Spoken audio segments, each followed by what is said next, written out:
Pemirsa, pasca banjir selama lebih dari 1 minggu, beginilah kondisi terkini Perumnas Antang Blok 10 pada Senin pagi. Air yang menggenangi rumah warga berangsur surut. Beginilah kondisi Perumnas Antang Blok 10 pada Senin pagi setelah sebelumnya banjir menggenangi wilayah tersebut selama lebih dari 1 minggu terakhir.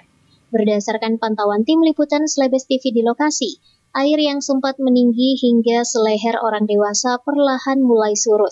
Sebagian besar rumah warga kembali bisa ditempati dan jalanan pun kembali bisa dilewati sebab sudah tidak ada lagi banjir maupun genangan.